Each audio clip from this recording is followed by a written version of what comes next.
I want you to ask yourself whether it's more natural for you to be a pessimist or an optimist.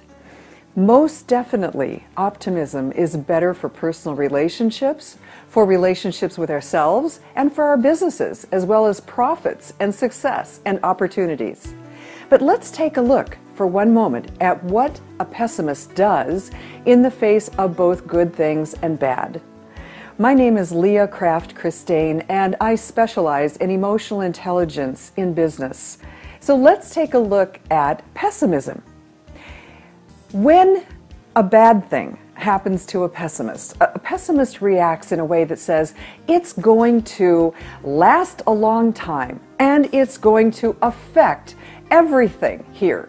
And it's my fault. I was really stupid. I did something that caused this whole thing to happen. So a pessimist comes down on himself or herself. When a good thing happens, a pessimist says, oh, this isn't going to last very long. This isn't going to make a big amount of impact on my business or my life. It also says it's not going to spread into other parts of my life. It's contained to this tiny little pleasant moment, and then it'll be gone.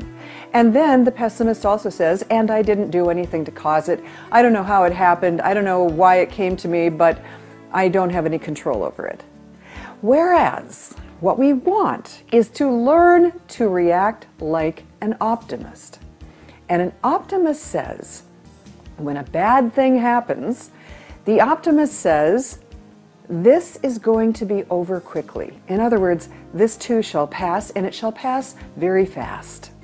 Second, this bad thing is contained to its little spot right here. It's not going to affect anything else. It's not going to bleed over and hurt anything else. And finally, I did not do anything stupid to cause this to happen. It could have happened to anyone. When, on the other hand, a good thing happens to an optimist, the optimist reacts by saying, isn't this great?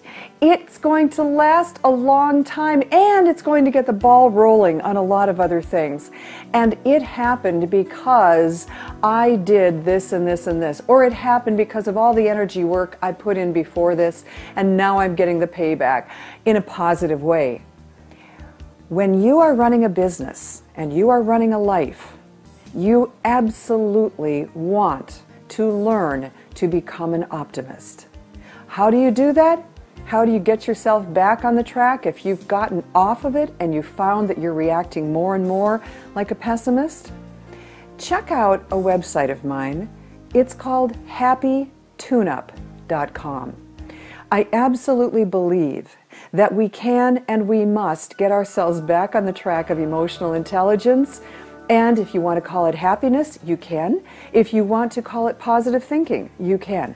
If you want to call it an improved vibration, you can. But what is necessary is that we get ourselves there, and get ourselves there as continuously as possible, daily for as long as possible. Our job, in order to be successful, is to feel as good as we can for as long as we can. And that is the truth of life. My name is Kraft-Kristaine, and you can find me at happytuneup.com along with several other websites. Thank you for listening, and I wish you an optimistic day.